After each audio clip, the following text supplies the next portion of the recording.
Hello, night owls. Welcome back to Shadow Storyteller. Before we begin tonight's true horror story, don't forget to subscribe, tap the like button, and leave a comment below if you want more chilling bedtime stories just like this one. Your support keeps this channel alive, even when the nights get darker. Now, settle in. Dim the lights. Maybe check that your door is locked, because this story is titled, The Girl in the Red Hoodie Who Knocks on Our Door Every Night at 2:13 a.m. It all started in November 2021, in a quiet cul-de-sac in Norwich, a modest city in the east of England. My name is Nathan Riley, and at the time, I had just moved back into my childhood home on Hazelwood Drive, after my father passed away unexpectedly. The house was old, Victorian build, with a creaky staircase and those tall, narrow windows that let in just enough light to unsettle you after dusk. It had been sitting empty for over a year.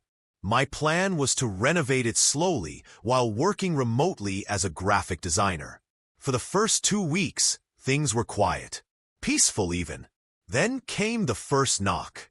It was 2:13 a.m., and I remember the time vividly because I had just paused an episode of Black Mirror and glanced at the clock on the wall. The knock was soft, 3 taps, spaced just enough apart to not sound rushed. I thought I imagined it, but then it happened again. A slow, deliberate knock. Knock, knock. I hesitated. My front door has a frosted glass panel that lets you see just the shape of whoever's on the other side. I crept closer, barefoot on the cold wooden floor. And there she was, a girl, or rather, a figure shaped like a girl. She couldn't have been more than 12 or 13, wearing a red hoodie pulled low over her face, hands at her sides. She wasn't moving, just standing there. I didn't open the door. I didn't say a word. I just watched. After about a minute, she turned and walked away, calmly, slowly, into the mist that had crept in from the river at the bottom of the hill. I tried to rationalize it. Maybe it was some local kid playing a prank. But something about how she moved, how silent she was, chilled me. The next night, the same thing happened. Same time, same soft knock. 2:13 in the morning. Same girl. Red hoodie. Head down. This time, I turned on the porch light. But it didn't flicker on. It blew out. That bulb had just been replaced a few days prior. I opened the curtains in the sitting room and tried to record her with my phone. But when I pressed record, the screen went black. Just black. Every app crashed. She stood there for a full 2 minutes, then turned and vanished around the corner. By the third night, I was too anxious to sleep. I made coffee at 1 a.m., turned off all the lights, and waited in the dark, phone in hand. Sure enough, 2:13 on the dot, 3 knocks. She was back. But this time, she wasn't alone. There was someone, standing farther back, just beyond the reach of the street lamp. A tall silhouette, unmoving, watching. Not just me, watching her. That's when I noticed something else. Every night she came, she was an inch closer to the door. Not physically moving during the visit, but compared to where she stood the night before, she was slowly, steadily getting closer. By night 6, her hood was touching the glass. I still hadn't seen her face. I told myself it was stress, grief from my father's passing, sleep deprivation, but something was wrong with the house, or with me. So I asked the neighbor, Mrs. Langley, an elderly widow who'd lived next door for over 40 years, if she'd ever seen a girl in red walking around at night. She didn't answer at first, just stared at me, pale as paper. Then she said, "She used to live here, before your family. The girl. Her name was Lily." I froze. "She died in that house," Mrs. Langley continued, voice barely above a whisper. "Downstairs in the old pantry. Nobody's used that room since. Not after what her father did." She wouldn't say more. She just closed her door gently and refused to answer when I knocked again the next day. That night, I searched the basement. The pantry was sealed off with an old wardrobe pushed against the door. I moved it. The air behind it was so cold it felt like opening a freezer. The wood around the pantry door was splintered, as if someone had clawed at it from the inside. And etched into the peeling white paint, over and over, in a child's handwriting, was a single phrase. "It's 2:13. Let me in." I didn't sleep that night. And now, she doesn't knock anymore. She whispers. That seventh night, I didn't make coffee. I didn't even turn off the lights. I just sat in the armchair facing the front door, both hands gripped around a flashlight and my phone on silent in my lap. I had made a decision, though I wasn't sure it was a good one. I was going to open the door. When the clock hit 2:12, everything inside me screamed to leave the room. The seconds ticked by like echoes in a tunnel. I could hear the refrigerator humming in the kitchen, the wind brushing against the trees outside. And then, like clockwork, the sound came. Knock, knock, knock. 3 perfectly spaced knocks. Not rushed, not hesitant, as though she knew exactly what she was doing. I stood slowly, heart pounding against my ribs like a trapped bird. My bare feet touched the cold tile of the entryway, grounding me, but my mind felt far away, like it belonged to someone else now. The frosted glass framed her shape again. The girl, standing just inches from the door, her hood still down, hands still at her sides. But something had changed. The shape of her mouth. It moved. She wasn't speaking, not quite. It was more like mouthing words, lips forming the same rhythm again and again. I couldn't hear anything, but I recognized the shape. Let me in. Let me in. Let me in. I placed my hand on the door handle. It was freezing, as if the metal had been left in ice water. My fingers trembled, and then I turned it. The door creaked open with a reluctant groan. She didn't react at all. She stood there, head slightly tilted up now. I could see the tip of her chin under the hood, pale, motionless like porcelain. The skin looked wrong somehow. Not like flesh, but like wax. I wanted to ask her something, anything, but the words caught in my throat. Behind her, at the very edge of the porch light's reach, I saw the shadow again. Tall, rigid, not moving, watching. Then the girl lifted her head. I wish I hadn't seen her face. There were no eyes, just hollow sockets. No nose, just a shallow dip. Her mouth stretched too far across her face, cracked and dry, lips curled unnaturally wide. It was the kind of expression you never forget. Not a smile, not a scream. Just wrong. She stepped forward. I panicked and slammed the door shut, locking every bolt and pressing my back against it as if that would somehow keep her out. My body was shaking violently. The porch fell silent. No more knocks. No whispers, just silence. I stayed there for hours until the morning light filtered in. The next night, I didn't wait. I left the house at dusk and drove to a cheap hotel across town. I told myself I'd sleep better, but I didn't. Not really. At 2:13 a.m., I checked my phone out of morbid curiosity. It was dead. It had been at 90% when I went to bed. Now it refused to turn on. I returned home the next day, and something was off. The door was locked, exactly as I had left it, but the air inside the house felt heavier. The living room smelled faintly of damp earth and something metallic, like rust or blood. There were footprints on the tile, small ones, barefoot, leading from the front door to the basement stairs. I packed a bag that day. I left the house and moved in temporarily with my cousin Sophie in Cambridge. She didn't ask many questions, though I could tell she knew something was wrong just by looking at me. It was supposed to be over. I had left the house. I was safe. Until the knocks started again. Sophie's flat was on the third floor of a modern building. No garden, no front porch. But one night, around the same hour, 2:13, I heard tapping. This time, it was coming from the window. 3 slow taps. I couldn't move. The curtains swayed slightly, even though the window was closed.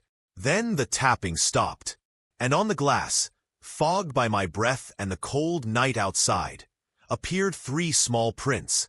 Handprints, not adult-sized. I asked Sophie the next morning if she had noticed anything strange. She looked uncomfortable. She said she sometimes saw a figure in red at the edge of her vision. In reflections. In shadows. Always watching. We visited a local historian, Mr. Aldridge, who specialized in folklore and haunted estates. He listened carefully as I explained the events.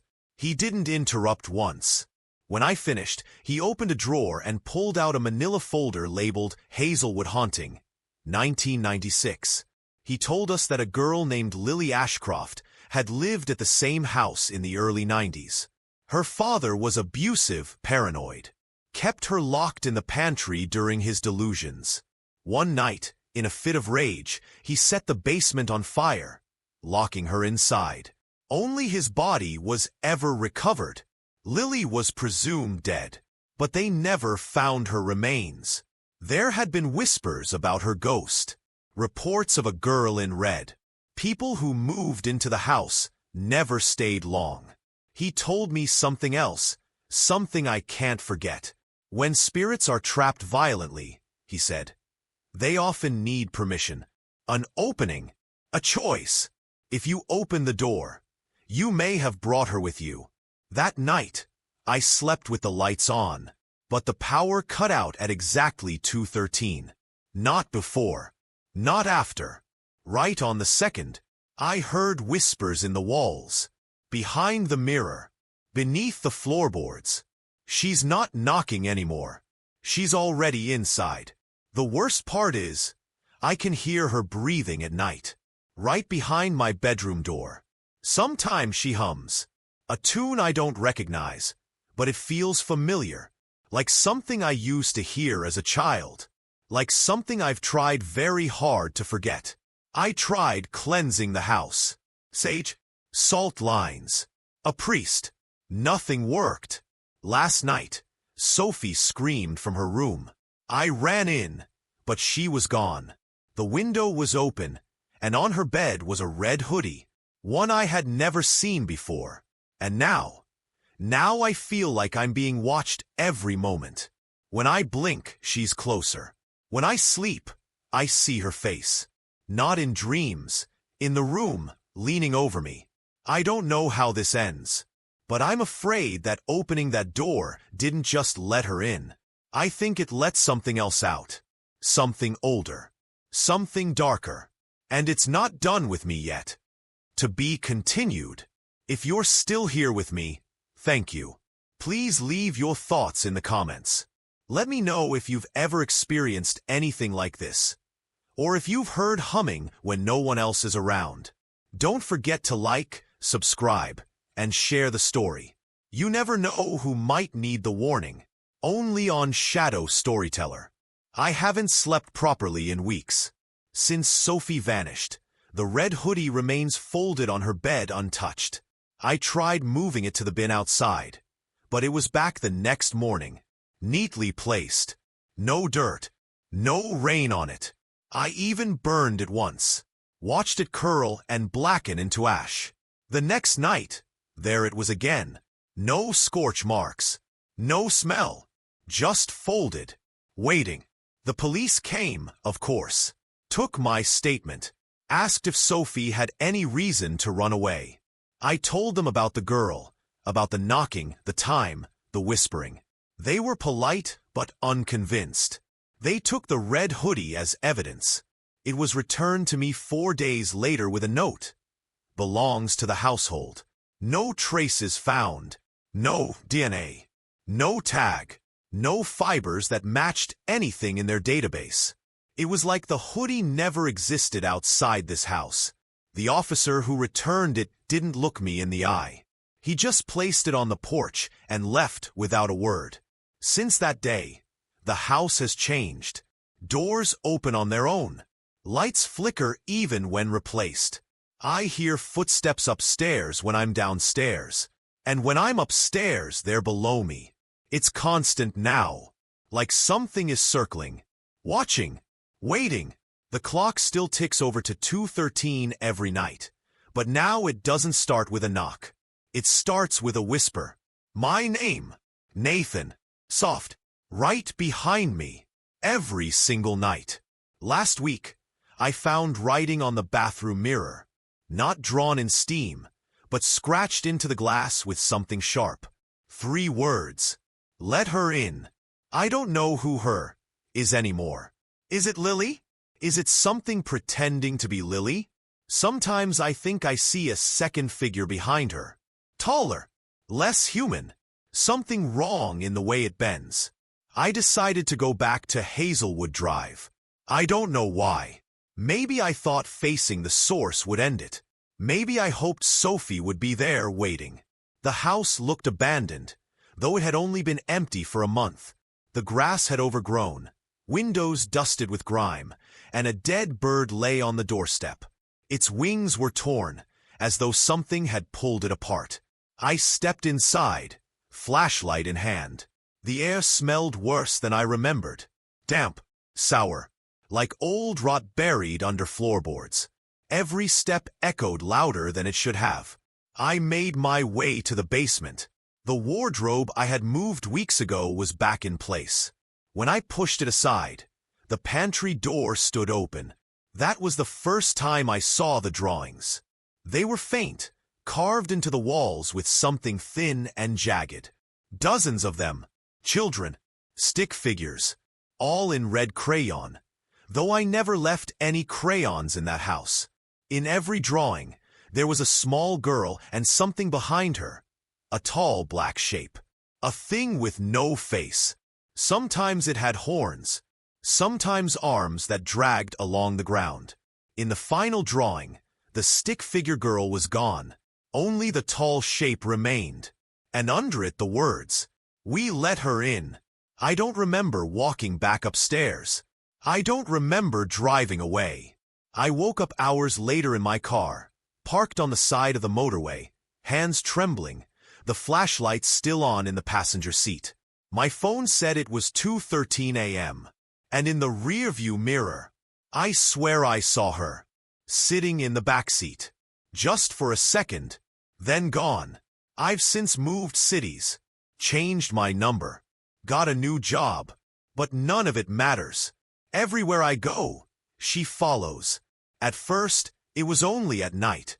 Now I see her during the day. In crowds, in reflections, on street corners. She doesn't knock anymore.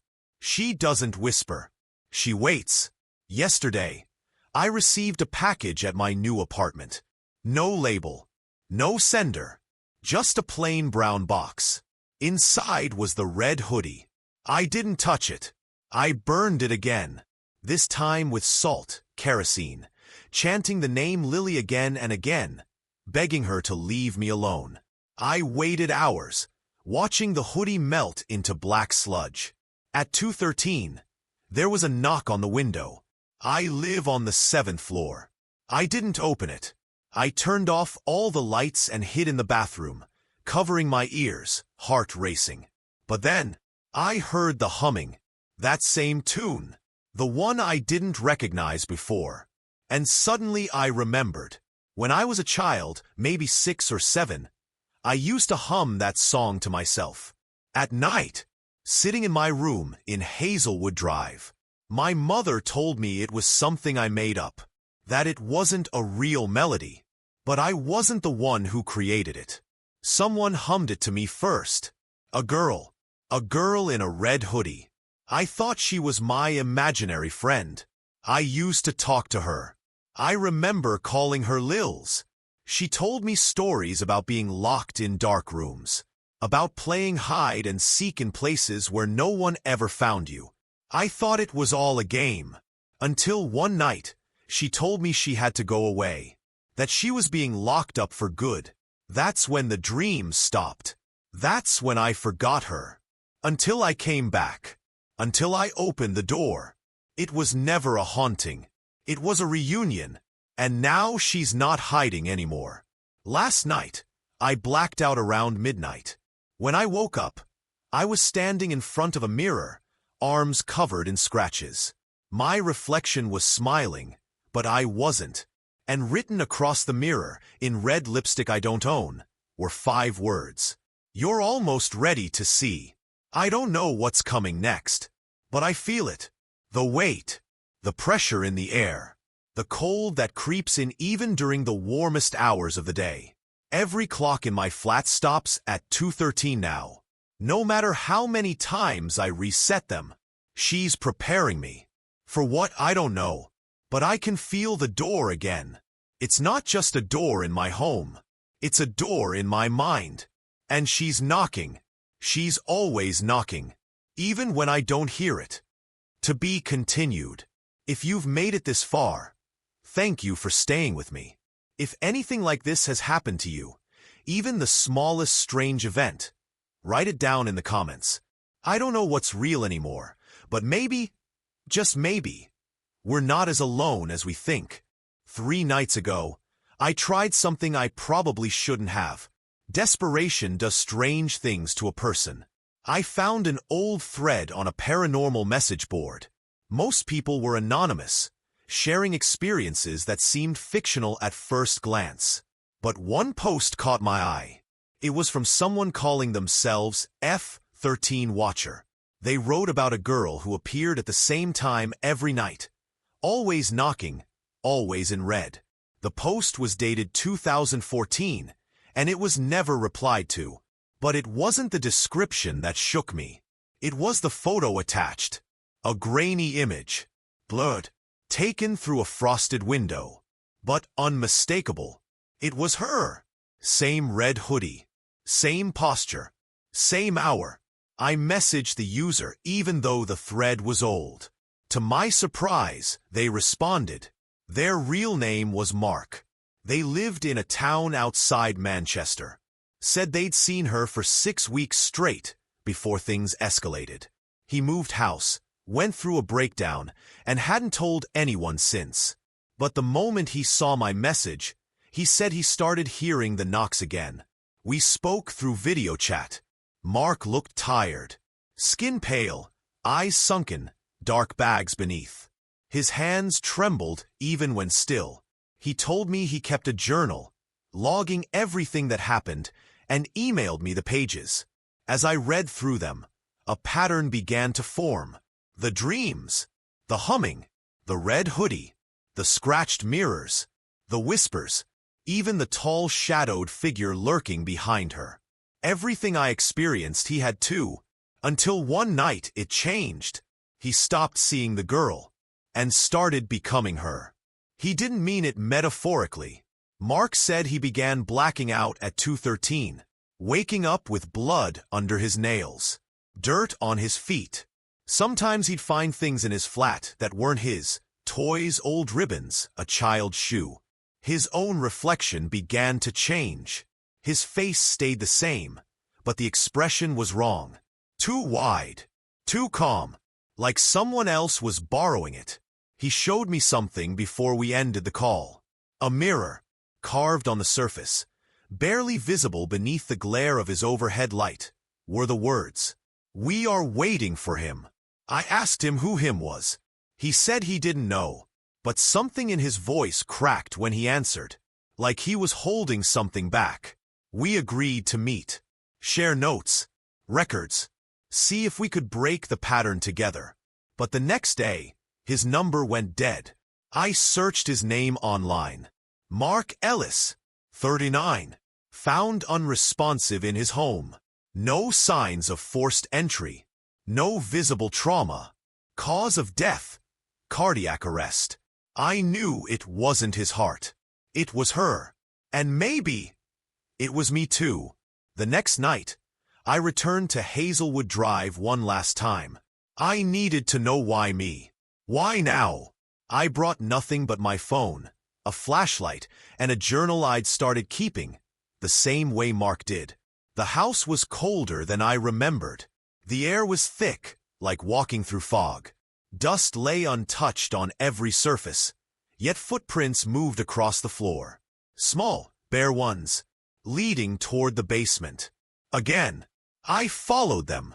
The pantry door stood wide open, and this time, I saw something inside. A small wooden chair, child-sized. In front of it, a circle of ash. Bones scattered neatly around it like a ritual. But it was the wall behind the chair that made my legs give way. Hundreds of drawings. Not scratched or carved, but pinned, as if someone had collected them. They looked like children's art, scribbles, stick figures, messy color. But they weren't drawn by a child. They were too precise, too intentional. They showed the girl in red, always alone at first. Then the tall shadow appeared behind her. Then beside her. Then inside her. The last drawing was different. It was of me, sitting in my living room, arms on my lap, staring at the front door. She was behind me. I turned and ran. I don't remember driving home. All I remember is waking up on my kitchen floor, knees scraped, palms blistered, and a note taped to my ceiling. You opened the door. We remember. That night, I didn't wait for 2:13. I set up a camera facing the front door and another in my room. I left the lights on, phone charged, journal open. At exactly 2:13, my phone lost power. The lights flickered off.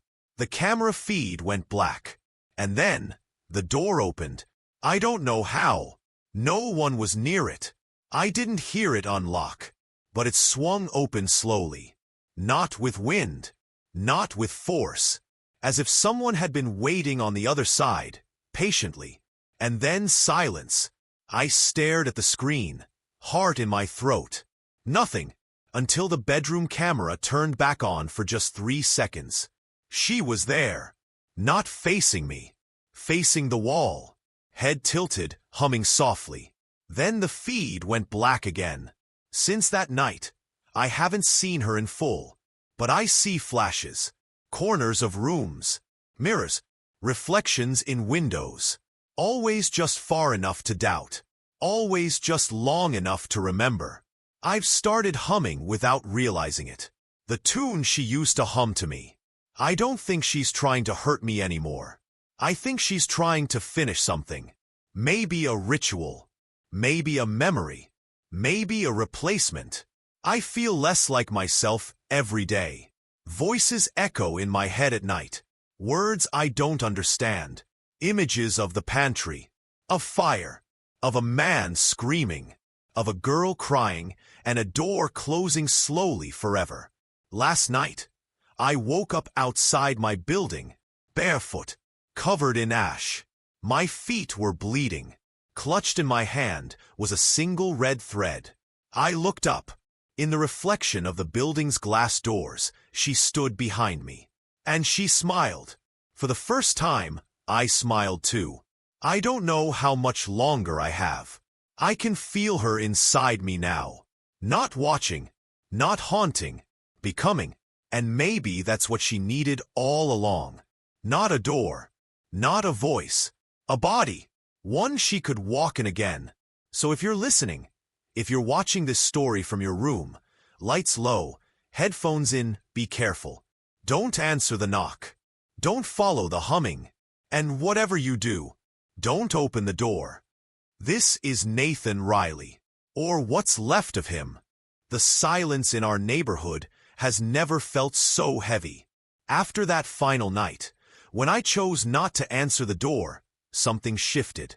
The knock never came again at 2:13 a.m. At first, I was relieved. I started sleeping through the night.